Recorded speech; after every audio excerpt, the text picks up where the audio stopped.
every time I got a goal, something that I want to reach, I'm not gonna give up, and I'm a reach it. It's a dream for me now to be the captain of the French national team. You played with Wemby, which is going nuts right now. Nuts. Did you know that he's going to be the player he is today? It's not just me. I think everybody knew that he was about to kill in the NBA. At the beginning of the Olympics, I was like talking with him, and I was like, "Would you sign for the same result? A loss against USA?" He told me, "Fuck no." So he, in his head, is like, yeah, we can beat them. He want to beat them for sure. And I know LA 2028 is coming, and he's just getting ready for this. You're going to be there? I hope so. Youngest player we've had on the podcast so far. And yet, I feel like I'm talking to a veteran. So I think you're already in a position to inspire young players. If you could give them one advice, what would you give them? Work more. Work more than the others. And believe in yourself more than everybody else. Matthew, what's your mission? What's my mission? Being the best version of myself, being good as a human being, being a good basketball player, and reach my goals. Your behavior on and off the court is very different. Like, we talk to you now, you're very chill, but then on the court, you're like this dog, you know. You get the defensive assignment. We saw you yesterday trash talk with Dorsey. How do you manage to flip the switch like every game? Yeah, as you said, I think I got two faces on and off the court. Usually when people see me on the court, they don't fuck with me, they don't like me. But when they start talking to me after, they say, "Oh, he cool, he chill." But I think it's natural. It's just like this every time I step on the basketball court. Yeah, I'm trying to be a dog. I'm trying to be the one my team needed to be, and just to help them win. So yeah, two faces. We've had JB on the podcast, John Brown, the third, crazy guy. And for him, he says like everything is personal, everything is based on emotions. And some other people are very like quiet. For you, what is it? Do you need something personal to get you going, or you manage to do it regardless of the situation? It depends of the game. It depends what kind of game I'm playing. When it's like a rivalry or a big derby, I'm like, yeah, I got to do something. I need something to get me going. But yeah, sometimes I'm just chilling. It's like two faces again. Yeah. It depends. What do we need to understand about your early context to understand this dog Matthew that we all know from the court? I think it's because of my past. I had a lot of failure, if I can call it like this, when I was younger. I wanted to integrate the inset basketball, and I didn't. Same with the Pôle Espoir. Okay. I don't know if I can say it like this. Which is basically the academy of every young player. Exactly. So 2 years in a row they didn't accept me. So yeah, I think that's where everything started. I mean, like, it's part of me being a dog because of everything that I had in the past. It's just like made me who I am today. How does it look like when you, what is it like 14, 15, you have no academy wanting you? Like, what goes through your mind to just keep going and not quit? Because I guess that's like the barrier of entry, right? When everybody quits and you did not. So what does it take? I can't really explain because it was natural for me. I was, in my head, it was like, I'm gonna be like a professional basketball player. And 14, 15, 16, 17, it could be even 20. I'll be like, fuck it, I'm gonna keep going. And I'm made my dream come true. And I think I did it the right way. But yeah, it was natural for me. It seems like this year, even though you had a real role last year in the EuroLeague, it seems like it's the first year teams are like, this is not a young player anymore. He's a very important player on the team, maybe one of the major ones. How do you acquire such a role at such an early age? I mean, I was waiting for this time. Right. It's been 6 years already that I'm playing EuroLeague, so... It's 6 years, actually. Yeah. It's insane, man. That's a lot. But yeah, so first of all, thanks to the coach, because that's the one who gave me opportunities to be where I am today. But yeah, I think I started to take experience in Nashville, like with great players around me. I kept going in Monaco with Mike, Elie, Jordan, everything. It's a lot of great players around me. So I think it was the time. It was the time for me to do this more, like a step to become a better player, a better version of myself. And yeah, I think it's the year where I need to be like a leader Leader is on the interesting. court. So I hope it's gonna be this year. Yeah. How does it look like? Especially you mentioned the players you played with in Nashville, but the players you played with in Monaco, Mike, Kemba, Elie, Jordan Lloyd. I'm sure I'm missing any. Like Calates, Calates. like legend. Like how does it look to yourself make yourself a name between all of these superstars? Ain't gonna lie, I'm kind of proud about this. Like, That's tough. it's very difficult to put your name around this kind of players, but every year I'm trying to come back a little better as a man, as a basketball player, to grab some playing time, some responsibilities, and everything. So I'm proud of this, and yeah, I hope it's only the beginning. Nice, bro. Nice. We spoke about all those guards that were on and off the team, but with you, three stayed, Mike, Elie. What does these two guys represent for you? Role models. Okay. Role models. Elie, by his talent, he a French guy too. His step back, his move, his skills, everything. And Mike, a little bit as a big brother. Nice. Okay. Yeah. We really have like this. Like he trying to give me a lot of advices on and off the court. I'm trying to be like him as a player, as a leader, and yeah, both of them are role models for me. Let's go like specific basketball. If you could keep one skill, if you could acquire one skill from each of these players, which one would it be? Elie step back All right. and Mike's touch. Yeah, Mike's touch is crazy. Crazy. But the step back more than the left drawing the foul. Yeah, more because step that one back. is tough. I want to It's see tough Mike. too, but the step back, Elie step back is can't do shit about because it. it's like really off rhythm. It's like he catch you, Yeah, drops the ball, and then yeah, it's exactly. weird as hell, Bro, with all the crazy shit that Mike is trying in the game, I would love to see a practice. Because in practice you're trying more than in the game, right? So he must do crazy shit in practice. Sometimes at practice, he mad about something, gets him going, and you start doing anything on the court, like defensively, offensively, trying some shit that nobody's seen, and the ball goes in. So you like this motherfucker. That's But crazy. yeah. You practicing with him every single day. How does it look like? Because we all know that star players, they hate to be defended on full court at practice, having a dog on them. Do you defend on Elie and Mike the same way that you defend on star players that you play against? Yeah. Every day. Not every day, because sometimes we got some chill practice because we got a lot of double week in EuroLeague. But yeah, this is where I started, like to be a dog defensively. And if I can be a dog defensively on Elie and Mike, I can be on whoever else. Facts. So yeah, I'm just trying to practice hard to be ready for games. there's got to be a lot of shit talk though, because you guys are not the most quiet players in the EuroLeague. So I don't know. There's something about Monaco and guards that you just gotta talk your talk and walk your walk, man. Exactly. But I asked you what skills you want to acquire from these two players. Now, on the other hand, what is something that you do not want to replicate that they have in their game? Oh, he's thinking of something. All right, I'm sorry. Both of them, the way they talking to the referees. I don't want to be like this. Even if I was about to say, man. even if I was like this year, is the biggest step that I want to do is being like a better version with the referees and officiating and everything. I want to be like somebody who can talk with them in a great mood, and yeah, I'm trying to do that. This comes from yourself or somebody told you to? Myself. Okay. Yeah, because honestly, it was difficult for me the past years to not overreacting on the calls. Yeah. But I'm talking with somebody to help me to control myself better, and I think I'm doing a better job, if not a good job this year on talking with them. So I'm gonna keep going this way.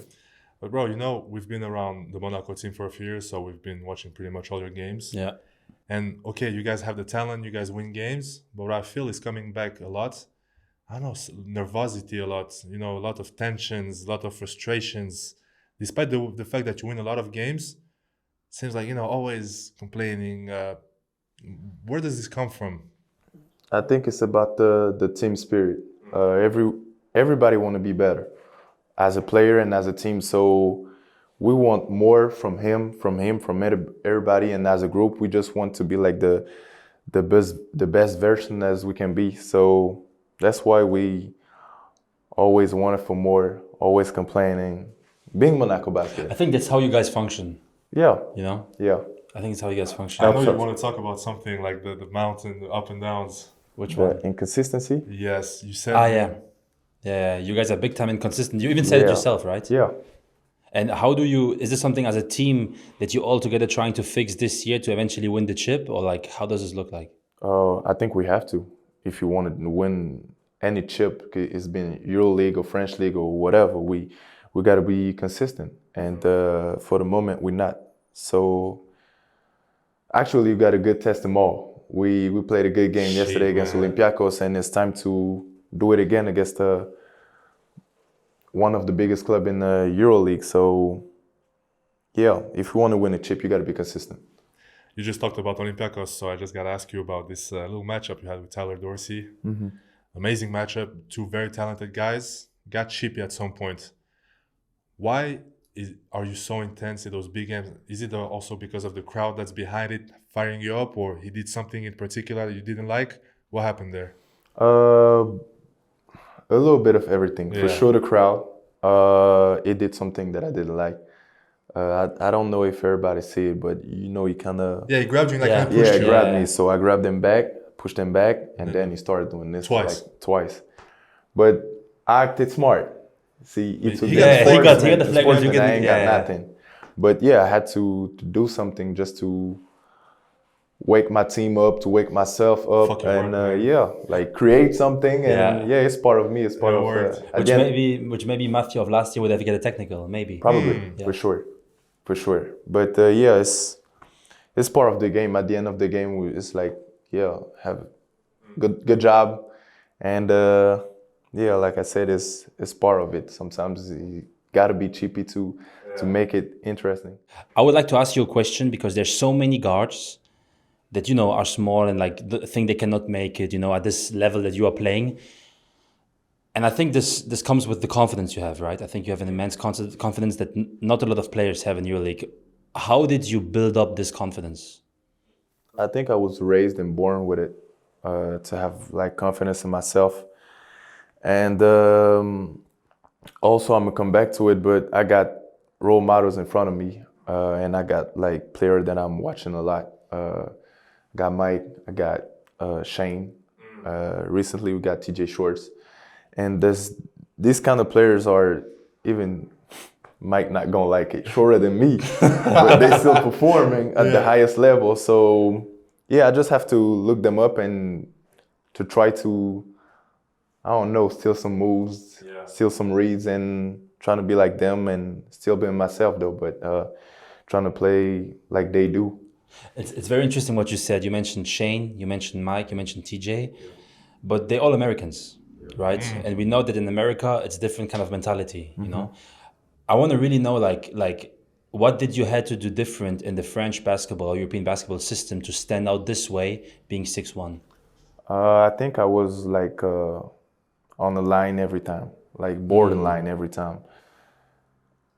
If the limit was right here, I was right here. Like my behavior was like this, and I can tell you something. When I was in Nashville, I almost got like cuts. Cuts from because my behavior, it was a little too much for them.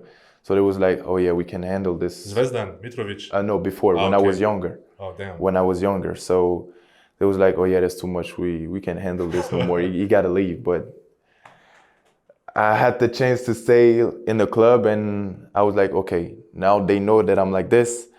I got to calm down a little bit and prove that I can fit into the system to be like where I am today. So, like I said, I was raised and born with it, but I had to control myself to be like on the line. But it's interesting because you talked about these players being Americans. There's one I'm thinking that's European, and it happens to be your coach, Coach Spanoulis. Was a dog, always talked, Yeah. Billy, trash talk. So tell me, you as a young point guard who probably looked up to him a few years ago, what is it like being coached by arguably one of the greatest players in the history?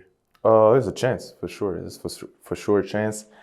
And yeah, I was playing against him too. When I was in Nashville, he was like Really? playing with Olympiacos. Yeah. Bro, he's such a vet, man. It's crazy. But yeah, it's a chance to have him by my side. He comparing like himself to me a lot. He's talking to me as like you a dog, like I was. So yeah, I'm trying to listen for him. Even sometimes he don't look like I'm listening, but I'm listening for real, Okay. and I'm, trying to listen his advices and to put it in the game. But that's for sure a chance to have him by my side. Is it a good feeling to feel understood by the head coach? Yeah. He always saying like that he was a player, so he understand us, and he was like, "I'm not stupid. I know what is it. I know what it takes to be a player, and I don't want to be the boring coach like Okay. who don't know what's being a professional basketball player." So it helped us a lot. What's the best advice he ever gave you? Keep being myself. I like that. Yeah. Keep being myself. Keep being a dog, and keep having this confidence. Nice. You know what I like? When you're on the bench, like you're always like, on the next to just be ready to jump. Yeah. Like you're shaking. I feel like you're like a lion ready to get thrown in the cage. And it's crazy because, for example, yesterday against Olympiacos, sometimes he puts you right in the game. Sometimes you start the game, and then third quarter, he didn't put you until the last 2 minutes of the third quarter, right? Yeah. How do you manage to keep it all inside you and not go crazy? Because I feel like it's going everywhere in your head. I think I'm realizing this. There's a lot of good players around me, so I cannot play 40 minutes in this team. So I'm just like, yeah, like you said, shaking, being ready every time there's a timeout. I'm jumping, literally being shaking. active, and trying my best to stay hot, to be ready when my time's coming. Let's shift a bit on the national team. Honestly, from an outside perspective, the way that you fought your way into this national team, I think it's one of a kind. It's crazy. I would like to before starting with the U of the summer, I'd like to come back a bit on the Olympics, obviously. Can you guide us through this preparation? Like, I know you have confidence, but were you truly believing that you would make the Olympic squad? Oh yeah, I was. I don't know why. It was in Paris. It was a dream for every basketball player, and I was like, there's no way I'm not making it. And the whole year before, I was working like more than everybody. After practice, I was like, yeah, even if you're not playing the next game, you got biggest goals like behind this. And I was like, yeah, keep doing this. And I was like consistent in my work. And at the end of the season, when it was the time to prove like that I was like one of the point guards, and I would be able to help the team to do something, and I was ready. I was ready because I was working the whole year for this. Can you guide us through the moment you found out that you make the final cut? Actually, it was in Montpellier, in France, and it was the last cut, and it was Elie. Elie was with me, and Théo Malédon was here too, and both of them got cut. So when I found out that I was in the 12, the first reaction was like, oh shit, that's fucked up for Elie. Nice. And I went to his room immediately, and I was like, what's up, how you feel? It was just like devastated. But the first reaction was this, and then 30 minutes and 1 hour after, I was like, yo, I made it. It's gonna be That's crazy. crazy. In Paris, man, like And with a full squad, like NBA players, everything. Yeah. So nice, man. Playing with Wemby, playing with Rudy, everybody, Bilal.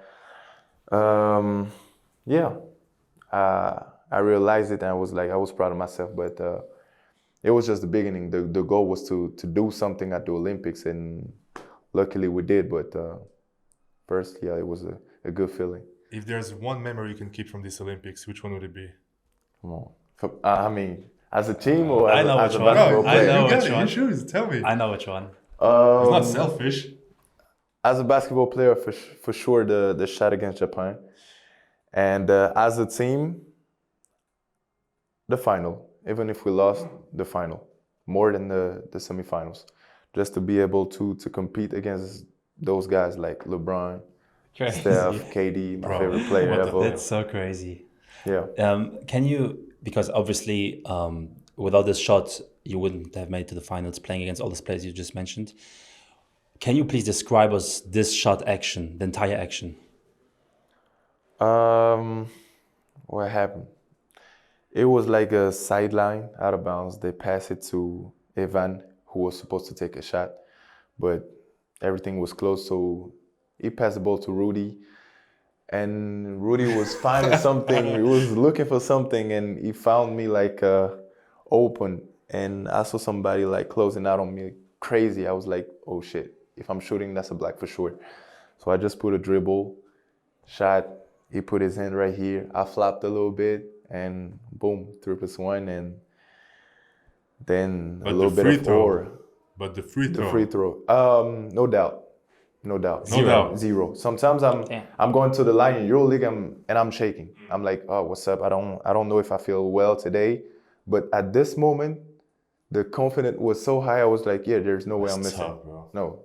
But No sometimes way. you know Impossible. sometimes you have extra adrenaline and you just do this and you know you throw a rocket, you know. Yeah, So yeah. wasn't it hard to just stay composed? Because the confidence is here, but you gotta stay composed. Bro, that's So crazy. like you said, at this moment, nothing. Sometimes in EuroLeague, I'm tense. Yesterday, I missed 2 free throws because I was tense flagrant. because Yeah, of yeah. Dorsey. I was like this the Yeah, whole end I of the saw game. it. I was like this, boom, I boom. noticed. I was like, ah, shit.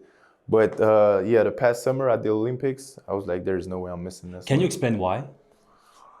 Like I said before, all the work that I put in and mixed with the confidence that I have, I was like, yeah, I'm just doing my job. I just have to do my job. 1 year later, try and give me the most neutral opinion when you check that last shot. It's not you, let's say, who took the shot. Was it a foul? Oh yeah, for sure. I got a picture where his hand is right here while I'm jumping, and even right here, it's a little bit, but when I'm going up like this, he touching me. So as a ref, you're it's calling both it. fouls. Good job, ref. I like Yeah. that. Obviously, you played with Wemby, which is going nuts right now. Nuts. Stupid. I would like to ask you this question because you were one of the first, players at this level playing with him in the youth categories. I would like to know, how was it like to play with him then and now? And did you know back then that he's going to be the player he is today? For sure. Yeah. I think it's not just me. I think everybody knew that he was about to kill in the NBA. It was like Killing the NBA? Yeah. killing the NBA for sure. Bro, when you seen it at 14, you cannot say killing the NBA. No, not at 14. I knew I started playing with him when I was like 18. Okay. During the championship, the World Championship Under 19, yeah. Yes. So we played together, and at this time I was like, yeah, you just can't guard this. It's Never seen impossible. before. And now he's even more skilled and precise and smart. So I knew that from the beginning. But I'm gonna tell you something. At the beginning of the Olympics, I was like talking with him, and I was like, hey, yo, Wemby, we made it. We was playing together at under 19, and now we're playing Olympics in Paris. That's fire. And I asked him, would you sign for the same result, like a loss against USA? He told me, fuck no. In my head, I was like, damn, that would be fire to lose in the final against United States. And in his head, it was like, fuck no. So in his head, it's like, yeah, we can beat them. And he want to beat them for sure. And I know LA 2028 is coming, and he's just getting ready for this. Yo. You're going to be there? I hope so. It's one of my goals, and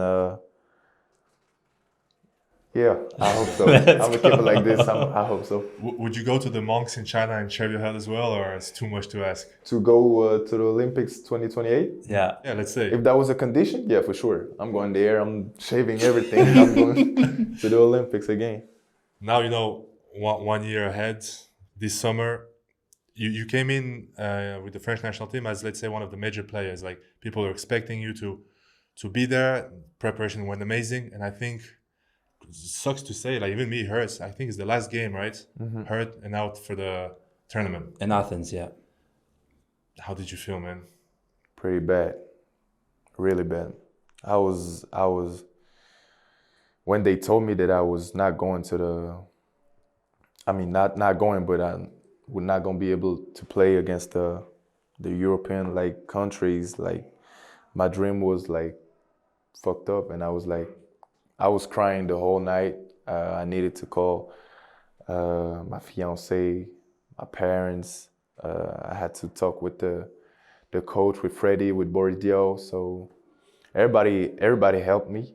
But yeah, that was the saddest moment of my career, I guess. Damn. What happened? How did you get injured? I got hit one time in Spain when we played over there. So that was on a Wednesday, and we had a game on Friday, and I got hit Friday at the same spot. Bro, you had the same thing, and that kept you out a long time when you were playing. I had the same before the under-18 national team. I remember I was in Jimmy's with Alex on his birthday, drunk as fuck. The day after, I was called to national team. I was not supposed to be there at all level-wise, but they just needed the big guy, right? Yeah. Arrived there, made the cut to the 12th. Last practice before going to Turkey. Boom. 8 centimeters. I had 10. Oh, 10. Shit. Yeah. Yeah, so, there's no way you play with 10. Did you in my head, I was like, it's just a hit. I had the same There is thing. no way I'm not going to the European Championship for this. So you didn't expect it? No. But after the second game against Spain, my leg was like this. And I was looking around like myself. It was the physio, it was the coach. And I saw like in their eyes that something was really bad. They knew? And I was like, no. But in my head, it was like, no, I'm going to be all right. I'm going to get some treatment, do everything, but no way I'm not playing. Ended up not playing. But something really cool happened after this injury. A lot of players, they get injured, they go back home or to the club, get ready. You decided to stay with the national team and support them. You said you can even help them. Tell me like the decision, how this decision was made. Did you speak with Monaco, the federation, French federation? How did that work, man? It started when they told me that I was not going to participate. It was Boris Dio and Freddie. And they told me, but we want to propose you something. If you want to stay with the team... So they proposed? Yeah, they proposed me. Cool. If you want to stay with the team, you can talk to Monaco, talk to your family. If you want to stay with the team, that would be amazing for us. And I was like, oh, like they really want me to be here. And even myself, like I was like, there's no way I spent the whole summer with them, and now it's time to do something, and I'm not here. Yeah. Especially because I was feeling like a leader on this team.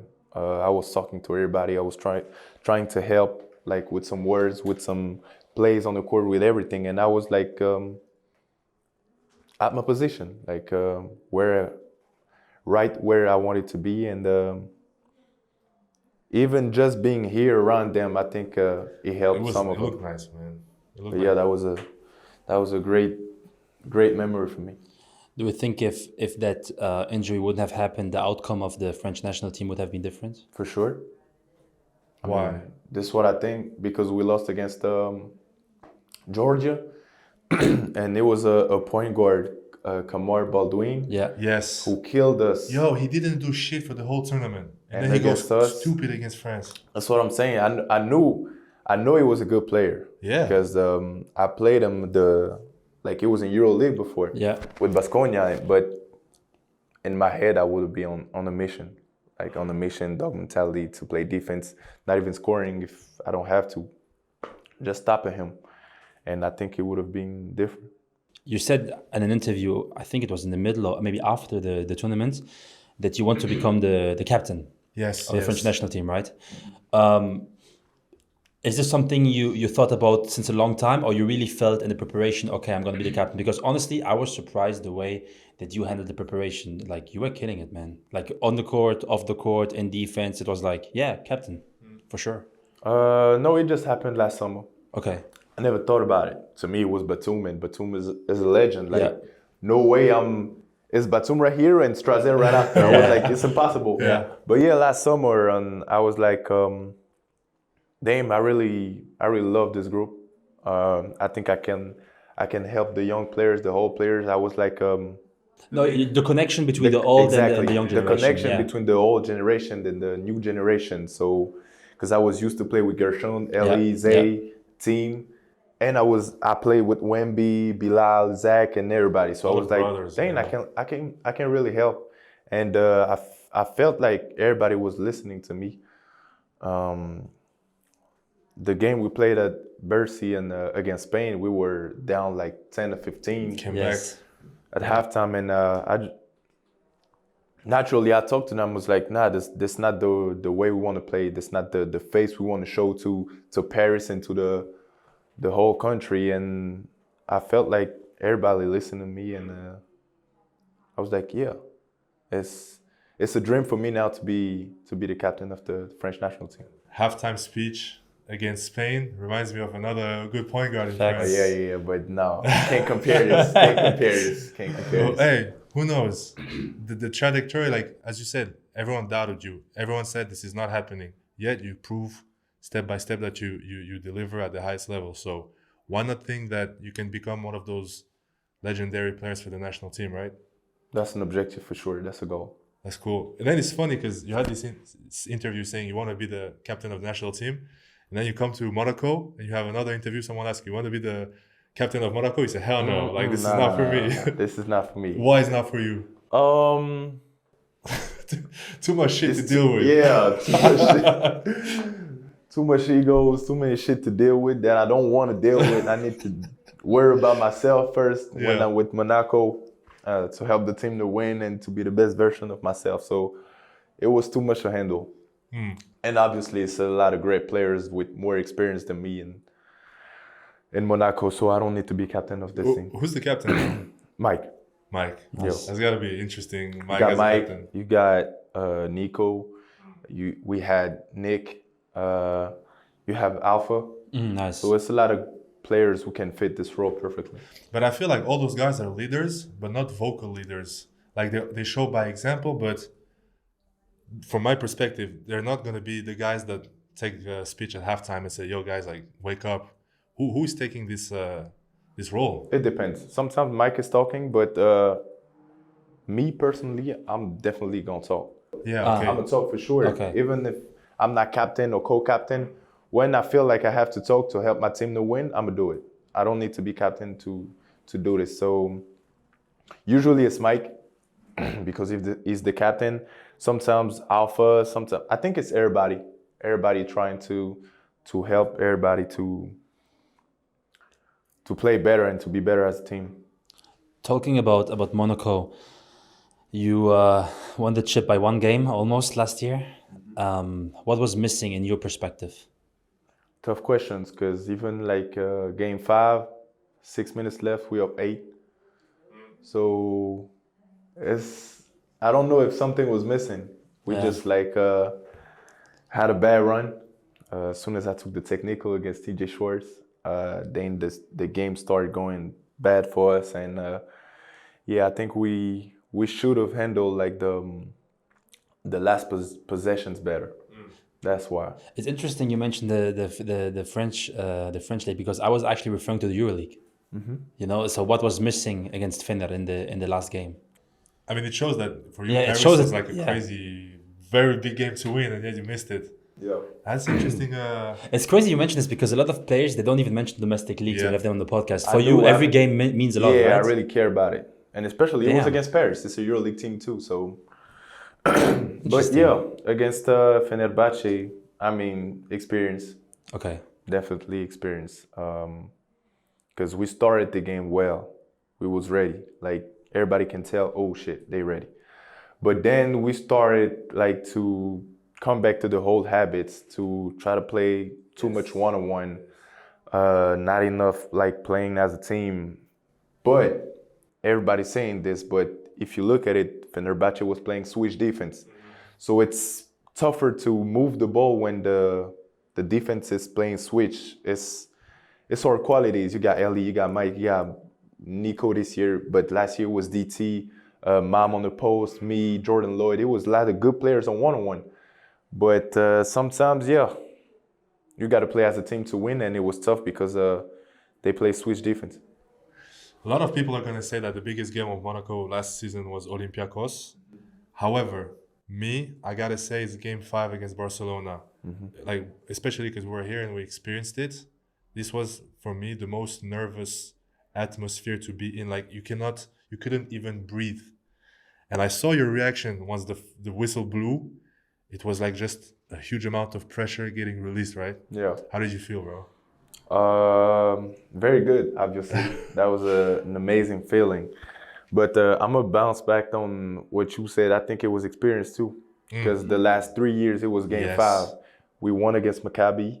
Then the year after, we lost against Fener. And now it was Barcelona. And damn, 2 years in a row, you go into the game 5. Now it is third year. You gotta show that you learning. And I think we did it well. Shout out to Papa Yanis, though. I know, Shout out to Papa Yanis. Big Papa was crazy this game. I love you, Pop. I don't know where you at. I love you. All right? And stay healthy. I know it's tough for you right now, but I love you, my guy. Facts. Yeah. Getting a bit more deep on Monaco, what's the one advantage and disadvantage to play in this Monaco environment? I'm going to start with misadvantage. You got to understand that you got to be a piece to help the team to win. You're not coming to Monaco to be the superstar. If you're Mike James, you can. If you're Nikola Mirotic, you can. But as a young player, you got to understand that, and you got to fit a role to fit the team. So that's not a misadvantage, but that's something that you have to realize to play good in Monaco. And on the other way, there's a lot of good things to play in Monaco. You on a big map. Everybody's looking at you. I hope we're gonna do it again. But you going to the playoff every year. You playing EuroLeague. You playing LMB. You have to win. And having that kind of pressure on the club is very good for every players to compete and to reach their goals. So the way you speak about it, you're not calling yourself a star. However, the fans in Monaco, they do not cheer as loud for Mike as they cheer for you. Why do you think you're the fan favorite in Monaco? This is crazy, yo. Yeah, it's the team introduction, It's very true. like Mike, It's very true, cool. Strazel, everyone goes crazy. Yeah, that's true. Yeah, I really love Monaco fans, and I know they love me too. So But why? Why do they love you? I don't know. Maybe because I'm trying to be this dog that you was talking about. Like the fans, the crowd, they like this kind of players who gave everything on the court for the club. And it's my 4th year here. I just resigned for 4 years, so I mean, they got to show some love. Yeah. I'm about to say 8 years with y'all. So 8 years, man. for That's sure. crazy. But yeah, that's an amazing feeling every time I step on the court. I hear my name and everybody cheering. So I'm like, okay, I got to kill again. Crazy, man. We had Coach Sasha Bradovic on the podcast that said that it's very, very hard also to coach in Monaco due to this environment, these events such as Grand Prix, right? Is this something that is like a big distraction, especially for a young player like you? It could be. I'm not considering myself as a young player no more, so I know. Nice. I know what it takes now to be good on the court. So the Grand Prix, the events, it's like if it's a team activity, I'm gonna go to it because it's like team chemistry. We're gonna like build some moment together. But by myself, I'm not gonna go like before a game or even 2 days before a game to do some crazy activities and for not being ready on the game.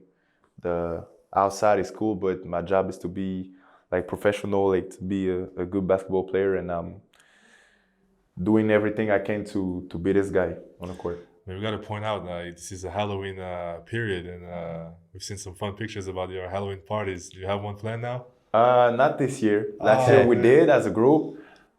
This year they asked us like to dress before the game. Okay. Yeah, to put a costume or something. But You're gonna surprise people or chill? Not gonna do it. On your vibe? Nah, I'm on a mission. We got a game to Fuck, win. I like that, bro. Fire. And yeah, I think everybody feel this way. Nice. We're not gonna do nothing special. You spoke about this Paris team. That my question was: is it safe to call Monaco Paris a rivalry? But the way you said it, it's obvious. It's a huge one. How do you approach these games, knowing that they stole the title from you last year? Now it's like a revenge, like a payback. Like you said, they not gonna say stole because they deserved it, but yeah, they won against us last year on the game 5, and I feel like we were supposed to win, but we didn't. So now they the French champs, and we gotta fight back to get our crown back. So every time we're playing against them, every time I'm playing against them, I'm gonna go back to this. I gotta show this dog mentality. I know it's a lot of my family in Paris. Every time I'm going to Paris, I need to kill for them. It's personal. Yeah, for sure. Always against Paris. Against Paris, you have also a fellow French national teammate, Nadir. You share a lot of common. You have the same position, same agent also, I heard, right? Yep. Who's the best player? I gotta say myself. That would be crazy to say Nadir's a better player than me. But I think we're two different players. We're not playing the same position for now, because now we play in the one a little bit more this year, and he's doing a very good job. I think that was the best thing for him to stay over there and to start growing as a point guard and as a leader. And he's doing this the best way possible. I'm looking up to him. Okay. For sure. This kind of talent, this kind of He's got the dog skill. mentality as well. Yeah, Yes, true. Him too. But the skill that he have, you got to look to it. Everybody in EuroLeague is looking at Nadir, and for sure, I'm looking at him to he's doing this well. Maybe I can do this too.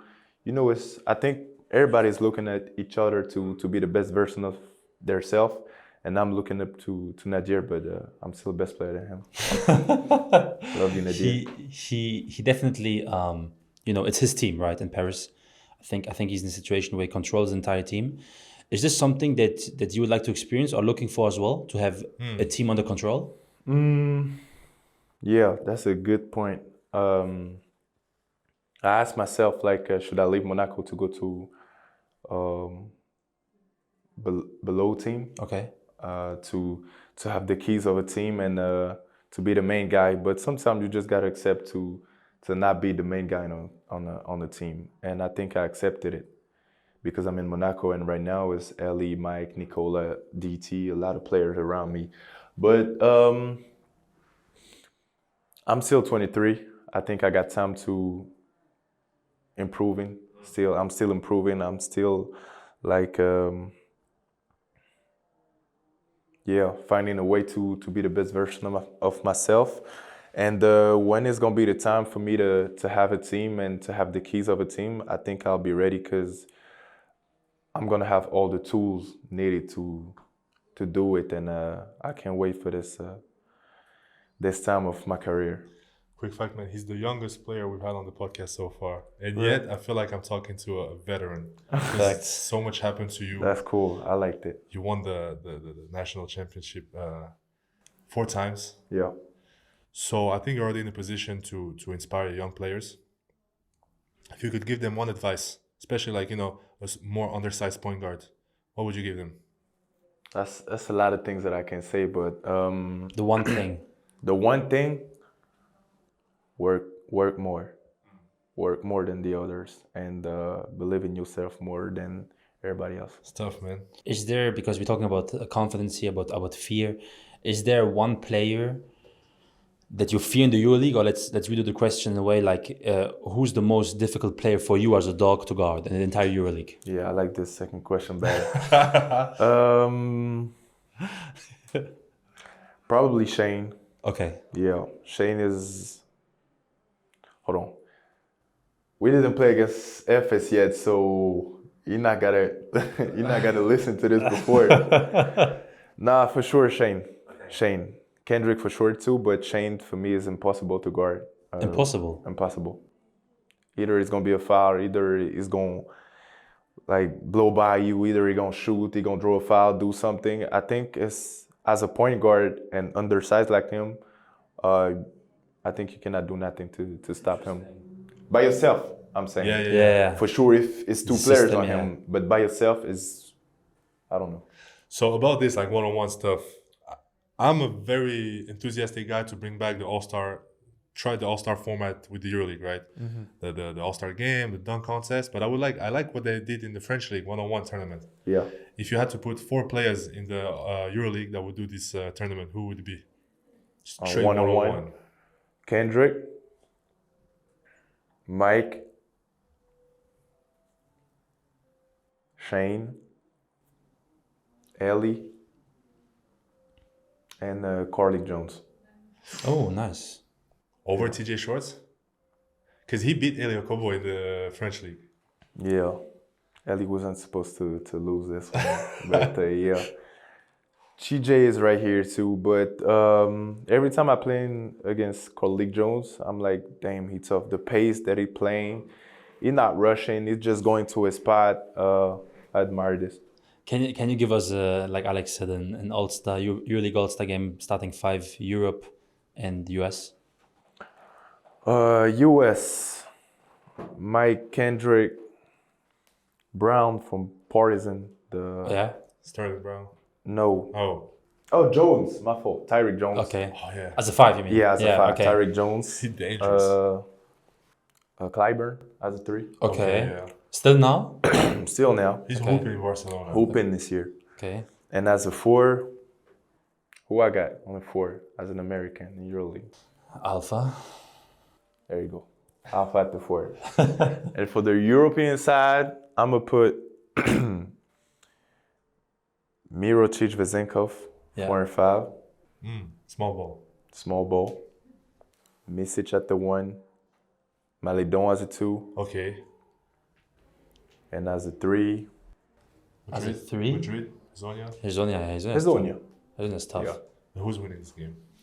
The Americans, I think. Oh, come on, bro. Yeah, I think. I think. So you see, you settle with losing to the Americans in the finals.